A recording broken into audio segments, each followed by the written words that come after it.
10년 전에 부산에 목회하러 내려올 때 여러 명의 목사님에게 자문을 청했습니다. 어떻게 하면 목회를 잘할 수 있냐고 말이죠. 그때 곽선희 목사님이 저의 보스셨는데 이런 말씀을 해주셨습니다. 잘하려고 하지 말고 너나 행복하게, 너나 기쁘게 목회하면 된다고. 네가 행복하고 기쁘면, 자유하면 좋은 젖이 나올 것이라고 말씀해 주었던 내용이 지금도 기억이 납니다. 남을 잘 되게 하려고 노력하지 말라는 말이죠. 제가 행복하고 기쁘면 좋은 목회가 된다는 의미였을 것입니다. 또 하나는 부산에 내려왔는데 이제 여러 명의 부산에서 목회를 아주 잘하는 건강한 교회 목사님을 찾아뵙고 물어봤습니다. 이 부산 땅에서 어떻게 하면 목회를 잘할 수 있냐고 말이죠. 그랬더니 대부분의 목사님들이 공통점으로 다 똑같이 말했습니다. 잘 버티라고. 잘 버티면 된다고. 저는 처음에 그 말을 들었을 때 기분이 좀 나빴습니다. 목회를 잘하라고 말하지 않고 부흥시켜라 이렇게 말하지 않고 버티라고 말하니까 도대체 이게 무슨 말인가? 이해가 안 됐습니다. 근데 이 목회를 10년 동안 부산 땅에 해오면서 그게 무슨 의미인지를 이제는 조금씩 알 것 같습니다. 목사답게 목사의 품위를 지키려고 잘 버텨야, 또한 교회의 유익과 교회의 말씀의 복음을 지켜내기 위해서 잘 버텨내는 것이 얼마나 중요한 것인가를 점점 깨닫게 되었습니다. 사람의 인생도 마찬가지 아닙니까? 멋진 인생, 좋은 인생이 되려면 무던히 인생의 노를 저어야 될 수 있다는 사실을 여러분 알고 있지 않습니까? 가만히 있는다고 되는 게 아니지 않습니까? 성도도 마찬가지입니다. 제가 즐겨 쓰는 말이 있는데 순교는 쉽습니다. 한번 죽으면 되잖아요. 그러나 가장 어려운 게 있어요. 그것은 바로 이 땅에서 순교적으로 매일매일 살아내는 것이 어렵습니다. 살아남은 자가 이 땅에서 배교하지 않고 복음대로 살아내는 것은 쉽지 않습니다. 그래서 성도의 삶은 이 땅에서 평화롭고 안정되고 잘 살고 잘 먹고 잘 사는 것을 목표로 세운다면 그건 성도의 인생이 아닙니다.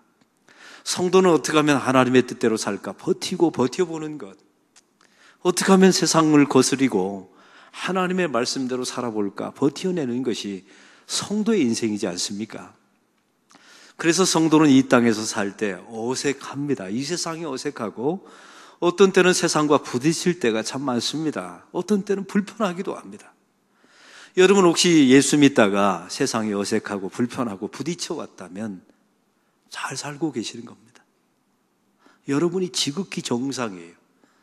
근데 이 세상이 살만하고 평안하고 여기서 천년 만년 살 것이냐 그런 마음이 들었다면 여러분은 이미 배교한 겁니다. 복음을 저버린 사람에 불과하다는 의미입니다. 오늘 본문을 통해서 바로 그런 말씀을 나누기를 원합니다. 우리 예수님께서 벳세다 광야에서 물고기 2마리와 보리떡 5개로 5,000명을 먹이셨습니다. 사람들이 벳세다 광야에서 예수님을 왕으로 추대하고 싶었습니다. 왜냐하면 예수님을 이용해서 자기의 배를 불리려 했기 때문입니다. 이때 예수님은 혼자 산으로 피신 가셨습니다. 이 벳세다 광야는 단순한 지명이 아닌 겁니다. 성도들이 떠나야 될 땅입니다. 성도들이 영적으로 멀리 해야 되는 땅. 그것이 벳세다의 의미예요. 제자들도 마찬가지입니다. 이 벳세다 광야에서 예수님과 함께 있으면 한 자리 차지하고 평화롭게 부귀영화 누리며 살 수 있지 않겠습니까? 우리 예수님이 그 마음을 왜 모르겠어요? 그래서 제자들에게 얼른 재촉하사 배를 태워서 이 벳세다 요단 동편에서 배를 태워서 저 요단 서편인 갈릴리 바다 저 반대편인 가버나움으로 보내게 된 겁니다. 이 가버나움도 단순한 지명이 아닌 겁니다. 성도들이 가야 될 곳, 성도들이 일평생 살아가면서 추구해야 될 가치, 신앙, 이런 것을 의미하는 땅이었던 것입니다. 제자들이 열심히 저녁이 되어서 배를 저으면서 가버나움으로 향하게 되었죠. 그때 성경에 보니까 큰 바람이 불었습니다. 아네무 메갈루라고 원문에 적혀 있습니다. 이것은 태풍보다 더 강한 바람이었어요. 저 가버나움 쪽에서 불어오는 역풍이었습니다. 성도들이 예수를 잘 믿으려고 결심하면, 예수를 안 믿었던 사람들이 또 예수를 믿기로 결심하면 교회를 나오면 역풍을 만납니다. 순풍을 만나는 게 아니에요. 우리가 하나님의 뜻대로 열심히 살아보려고 무던히 애쓰고 노력하면 처음에 순풍을 만나는 것이 아니라 역풍을 만납니다. 두 가지 이유 때문입니다. 첫 번째는 사탄 때문에 그래요. 여러분이 하나님이 원하시는 가버나움, 천국과 구원을 상징하는 곳으로 가는 것을 사탄이 원할 리가 없지 않습니까? 그래서 어떻게 하면 못 가게 하려고 하나님의 백성들에게 역풍을 불어제낍니다. 또 한 가지는 예수님 때문입니다. 우리 예수님은 하나님의 사람들을 그냥 쓰는 법이 없어요. 다 풍랑과 환난을 통해서 연단시켜서 써먹을 만한 사람으로 만들어 가시죠. 저는 한 가지 또 취미가 있습니다. 많은 사람들은 반려견을 키우는데 저는 반려식물을 키웁니다. 제 아들이 처음에 첫째 아들이 태어났을 때 요만한 관음죽 하나를 선물로 주시더라고요, 교인이. 그걸 키워서 25년 키웠습니다. 지금은 저희 집 천장에 닿습니다. 25년 된 관음죽과 제가 이래봬도 함께 살고 있습니다. 그러니 제 마음속에 이 식물을 좋아하고 꽃 피우는 걸 굉장히 좋아해요. 저희 은사가 하나 있는데 교인들이 죽어가는 꽃을 주면 저는 살립니다. 다 어떻게든 살려내요. 근데 하루는 제가 키우는 꽃이 점점 꽃이 피지 않고 말라가는 겁니다. 그래서 화원집에 가서 전문가에게 물어봤죠. 도대체 무엇이 문제입니까? 라고 물어봤더니 이 전문가는 전문가답더라고요. 다음과 같이 얘기했습니다. 목사님, 꽃은 물만 필요한 게 아닙니다. 햇볕만 필요한 게 아니라 바람이 있어야 합니다. 이 대목에 감동이 없어요.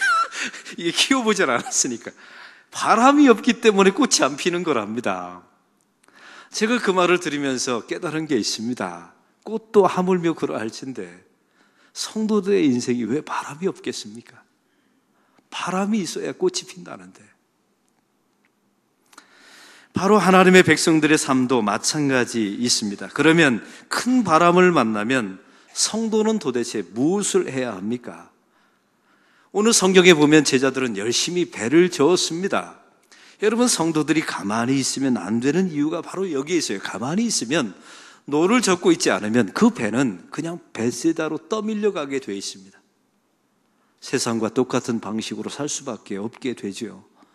그로 하나님의 백성들은 어떻게 하면 뱃세다로 내 인생의 배가 떠밀려 가지 않도록 열심히 노를 저어야 합니다.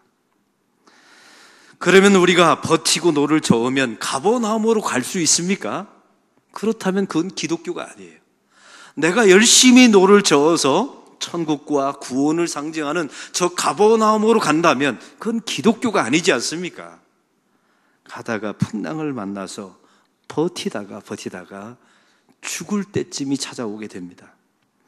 내 힘과 노력으로 안 되는 내 인생의 어느 시점을 만나게 됩니다. 여러분, 이 자리에 그 시점을 이미 만난 분도 계시고 과거에 만난 분도 계실 거예요. 또 예언 한 가지 해볼까요? 앞으로 만날 겁니다. 안 만나면 마지막 죽음이라고 하는 광풍을 만나게 될 거예요. 내 힘으로 아무것도 할 수 없는 그런 아네무 갈레무, 그런 감당할 수 없는 태풍을 우리가 만나게 될 겁니다. 저는 또 한 가지 잘 아시지만 제가 교회 이 건물을 짓기 전에 옥상에 있었을 때 제가 도시농부였습니다. 옥상에다 흙을 깔고 제가 농사를 지었죠. 제가 농사를 짓다 보니까 농사꾼들에 대한 관심이 참 많습니다. 제가 만난 농부들 가운데 프로 농부가 있어요. 이 사람은 아마추어가 아니라 진짜 프로입니다. 이 프로 농부를 만나면 내가 씨를 뿌려서 거둔 겁니다. 이런 말 하지 않아요. 농부는 내가 물을 잘 주었기 때문에 열매를 맺은 겁니다. 내가 전지를 잘 쳐줬기 때문에 열매를 맺은 거죠. 이런 말 하지 않아요. 진짜 프로 농부를 만나면 인간이 할 수 있는 게 별로 없더라, 이 말을 합니다. 인간이 할 수 있는 게 별로 없더라. 여러분, 사람의 인생도 마찬가지 아닙니까? 여러분 오래 살아보셨잖아요. 여러분이 할 수 있는 게 많이 있습니까? 성숙한 인생은 내가 뭘 이뤘습니다, 이렇게 말하지 않아요. 내가 무엇을 얻었습니다, 이렇게 말하지 않지요. 인생이 할 수 있는 게 별로 없더라. 이 말의 의미가 무엇인 줄 아십니까? 우리가 하나님의 은혜로밖에 살 수 없는 존재임을 나이 들어서야 알 수 있게 되는 겁니다. 바로 그때 내 힘으로 안 될 때, 그때 예수님께서 무리를 걸어서 우리에게 오십니다. 내가 아무리 노를 저어도 가버나움에 갈 수 없을 때, 정말 죽을 것 같을 때, 내가 무엇인가를 하고 싶은데 할 수 있는 것이 아무것도 더 이상 없을 때, 바로 그때 예수님께서 무리를 걸어 오시게 됩니다. 사랑하는 성도 여러분, 이때 제자들이 했던 두 가지가 있습니다. 영접하니, 한번 따라해 봅시다. 영접하니. 우리 주님께서 원하셨던 게 이거예요. 영접하니. 여러분의 인생의 배, 예수님을 영접하면 됩니다.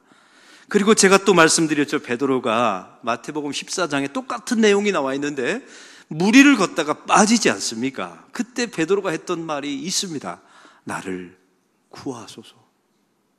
주여 나를 구하소서. 이 두 가지를 잘 해내면 돼요. 사랑하는 성도 여러분, 오늘 말씀은 예수 믿으면 기적이 일어난다, 이런 말 하고 싶은 내용이 아닌 겁니다. 예수 믿으면 무리를 걷는다. 무리 걸어서 뭐 하려고요 도대체? 오이다 써먹으려고요? 낚시하려고요? 저 바다 위 걸어서 뭐 하시려고요 도대체?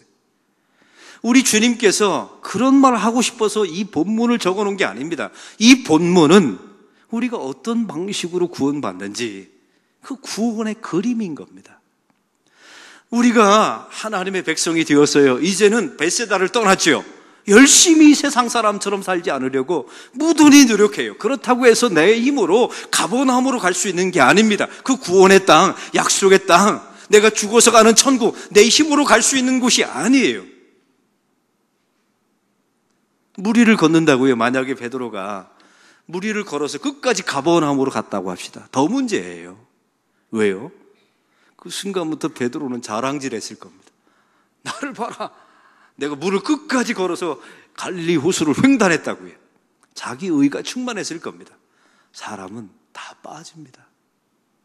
우리 주님께서 그걸 말씀해 주고 싶은 거예요. 그런 현장 속에서 저와 여러분이 해내야 될 두 가지가 있어요. 영접하면 됩니다. 주님, 제가 할 수 있는 게 더 이상 아무것도 없습니다. 주님, 내 인생의 배 당신이 타십시오. 자기 인생의 배의 노를 꺾어버리고 방향키를 꺾어버리고 예수님을 여러분의 인생의 배에 태우십시오. 그리고 주여 나를 구하소서, 이거 하라고 이 말씀 주신 줄로 믿습니다. 그런데 오늘 말씀에 궁금한 점이 있습니다. 제자들이 버티다가 죽을 때쯤 되었죠. 그러면 오늘 예수님께서 그 장면을 산에서 바라보고 있었어요. 저 높은 산에서 제자들이 이 갈릴리 바다 호수 안에서 폭풍을 만나 죽을 때가 되었음을 예수님이 보고 있었어요. 그러면 저는 한 가지 궁금한 점이 있습니다. 예수님께서 멀리서 산 위에서 바람아 잠잠하라, 이렇게 외치면 안 되겠습니까? 여러분, 그런다고 해서 바람이 잠잠하지 않게 되나요? 얼마든지 예수님 그렇게 할 수 있어요. 근데 우리 예수님이 굳이 무리를 걸어서 제자들에게 오십니다. 저는 오늘 본문 지난주에 이어서 이 말씀을 여러분에게 선포하면서 왜 예수님이 굳이 무리를 걸어오셨을까? 이 말씀을 주제를 가지고 일주일 내내 묵상을 했습니다. 여기는 두 가지 이유가 있습니다. 첫째는 이 파도와 큰 바람은 세상의 어둠의 권세를 상징하는 그림이었던 겁니다. 우리는 죄인이고 우리는 원죄를 가지고 있는 사람들이에요. 우리가 그 어둠의 세력, 죄의 세력, 사망, 권세, 이 모든 것을 짓밟을 수 있는 능력은 우리에게 없어요. 그래서 만유의 주 되신 예수님이 그 어둠의 세력, 그 죄악, 사망, 사탄, 이것을 상징하는 큰 파도를, 큰 바람을 짓밟으시고 제자들에게 오신 겁니다. 나만 이걸 할 수 있노라고. 나를 통해서만 이 일이 가능하다고 예수님께서 보여주신 구원의 그림이었던 겁니다. 또 한 가지는 우리는 자꾸만 내가 버티었다라고 생각해요. 오늘 성경을 보면 아닙니다. 우리 예수님이 버텨주신 겁니다. 그걸 어떻게 알 수 있냐고요? 그러니까 예수님이 함께 파도 위를 걸어오시죠. 우리는 자꾸만 내가 견뎌냈고, 내가 했고, 내가 버텨냈고, 내가 견뎌냈다고 자꾸만 말해요. 그것도 여러분의 의예요. 우리 예수님이 굳이 파도 위를 걸어오셔서 그 파도 한복판에서 예수님이 서 계십니다. 우리와 함께 계신 거예요. 그 인생의 폭풍 속에서, 큰 바람 속에서 왜 나만 있냐고, 왜 나만 고통을 당하냐고 말하시는 성도들이 계십니까? 아니요. 그 인생의 파도 속에 우리 주님이 함께 계십니다. 그걸 보여주는 그림이었던 겁니다. 저는 이 본문과 겹쳐진 그림 하나를 여러분에게 소개합니다. 이스라엘 백성들이 40년 광야 생활을 했어요. 여러분, 그들이 40년 광야 생활할 때, 전진할 때 맨 앞에 세웠던 것이 무엇입니까? 하나님의 언약궤입니다. 하나님의 임재를 상징하는 말씀이 들어있는, 십계명이 들어있는, 돌판을 들어있는 법궤였죠. 근데 여러분, 이런 생각을 해본 적이 없으세요? 내가 가나안 땅에 가 있을 테니 너희는 와라, 얼마든지 말할 수 있잖아요. 근데 우리 하나님은요, 당신 자신을 상징하는 그 하나님의 언약궤, 법궤를 이스라엘 백성들이 직접 지고 40년 광야 생활을 하게 하십니다. 왜요? 내가 너와 함께 있노라고. 그 거친 광야 삶이 너희들만 있는 것이 아니라 내가 너희와 함께 하고 있노라는 것을 보여준 구원의 그림이었던 겁니다. 이스라엘 백성들이 40년 광야 생활을 마치고 요단강을 들어가게 됩니다. 이제 가나안 땅 들어가기 전에 마지막으로 요단강을 들어가게 될 때 놀라운 일이 벌어지게 됩니다. 모세가 갈라놓고 요단강을 갈라놓고 들어간 게 아니에요. 갈라질 줄로 믿고 들어갑니다. 근데 맨 앞에 무엇이 섭니까? 하나님의 제사장들이 언약궤, 4명이 언약궤를 메고 들어갑니다. 여러분, 이 언약궤는 무거워요. 사람이 4명이 지어야만 질 수 있는 언약궤입니다. 수레로 끌 수 없어요. 이건 하나님의 구별된 것이니까요. 놀라운 것은 4명의 제사장이 언약궤를 메고 이 요단강을 들어섰을 때 그들은 요단강 정가운데 섭니다. 잘 들어보십시오. 4명의 제사장이 언약궤를 넷이 메고 요단강을 제일 먼저 들어가서 요단강이 갈라진 상태에서 중앙에 서 있는 거예요. 내려놓을 수도 없습니다. 들고 서 있어요. 그리고 이스라엘 백성 전체가 다 지나갈 때까지 거기서 언약궤를 맨 제사장들이 버텨냅니다. 그걸 구약의 많은 신학자들이 그 시간을 계산해 봤더니 6시간이었을 것이다, 예측을 합니다. 여러분 한번 생각해 보세요. 그 언약궤, 그 무거운 언약궤를 4명이 메고 단 한 번도 내려놓지 않고 교체하지 않고 그 요단강 안에서 6시간을 버텨냅니다. 이스라엘 백성들이 요단강을 다 지나서 가나안 땅에 들어갈 때까지. 왜 이런 일을 굳이 하실까요? 우리 하나님의 예수님이 그들과 함께 하고 있다는 것을 보여주고 싶었던 겁니다. 오늘 말씀도 마찬가지예요. 저녁 때에 되어서 이들이 풍랑을 만났습니다. 밤 사경까지 이들이 헤맸지요. 이 시간을 계산해 봤더니 6시간이었어요. 6시간 동안 우리 주님이 그들과 함께 버텨낸 겁니다. 더 놀라운 사실은 우리 예수님이 십자가에서 매달려서 죽을 때까지의 시간이 6시간이었어요. 성경은 우리에게 동일한 그림을 보여주고 있는 겁니다. 우리가 버텨서 요단강을 건너서 천국에 들어가는 게 아니에요. 내가 버틴 게 아니라 내 인생의 고난의 길에 우리 예수님이 십자가에서 우리와 함께 버텨주신 겁니다. 여러분의 그 메마른 인생의 광야길에 우리 예수님이 함께 그 법궤에서 함께 여러분과 버텨내신 겁니다. 여러분의 인생의 풍랑 속에서 여러분 혼자만 고난당하는 것이 아니라 우리 주님께서 여러분과 함께 하시기 위해서 풍랑 위를 걸어서 제자들에게 오신 줄로 믿습니다. 사랑하는 성도 여러분, 성도는 자기 힘으로 노를 저어서 가버나움에 가는 존재가 아니에요.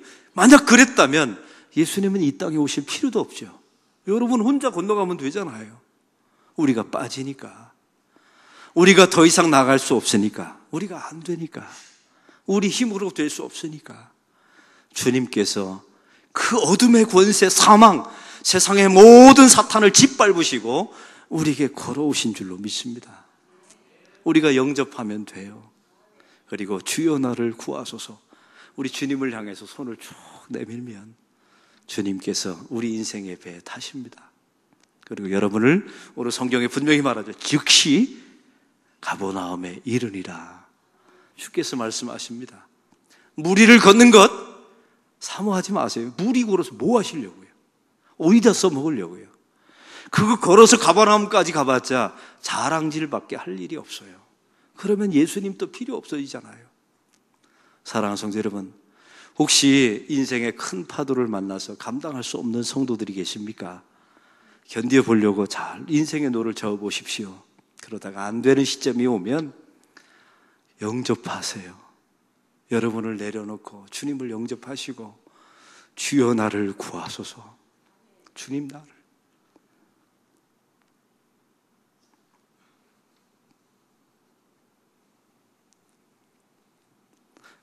한국교회가 많이 어렵습니다. 그때 저와 여러분이 열심히 노를 저었죠. 근데 여기까지밖에 못 온 겁니다. 여러분 열심히 교회 사역 안 하는 사람이 어디 있습니까? 여기까지 열심히 왔어요. 근데 안 되는 걸 어떻게 합니까?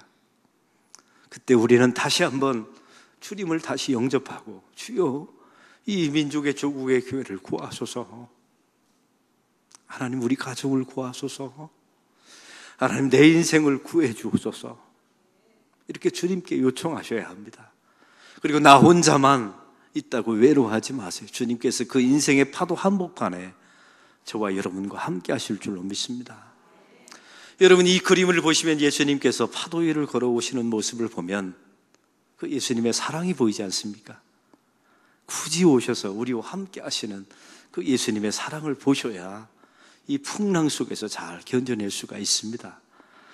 얼마 전에 한 끼 줍쇼라고 하는 텔레비전을 보았습니다. 강호동 씨가 나와서 어느 동네에 이제 갑자기 가는 겁니다. 가서 한 집안을 그냥 가서 밥 한 끼 달라고.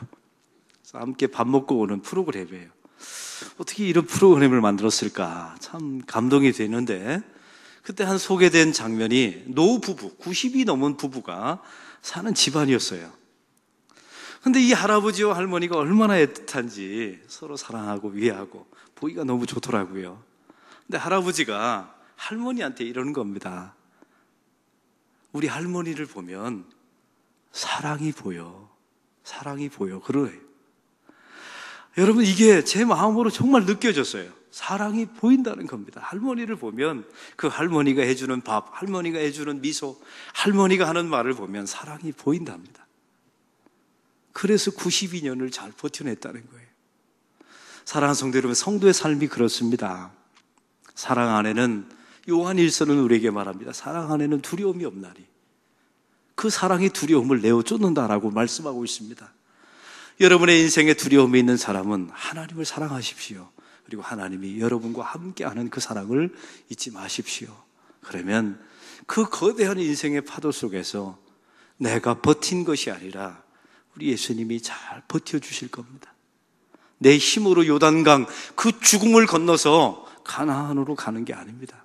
우리 주님께서 잘 버텨주셔서 우리를 그 죽음의 강을 건너 요단강 건너 가나안 땅 천국으로 우리를 잘 인도해 내실 줄로 믿습니다. 그런 예수님 영접하며 주여 나를 구하소서 외치며 잘 살아가는 저와 여러분이 되기를 축원합니다. 하나님 아버지, 오늘 말씀을 통하여 우리에게 구원은 어떻게 받는지, 주님이 어떻게 우리를 사랑하셨는지 말씀해 주심을 참 감사합니다. 이 말씀을 보니 예수님의 사랑이 보입니다. 하나님, 이 주님의 사랑 때문에 이 거친 파도 속에서 잘 버텨내게 하심을 감사합니다.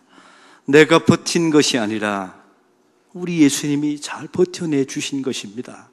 이 은혜를 잊지 않고 요단강을 건너 천국 가나안 땅에 이를 때까지 예수님을 영접하고 주여 나를 구하소서 살아가는 주의 백성들 되게 하여 주시옵소서. 예수 그리스도의 이름으로 기도하옵나이다. 아멘.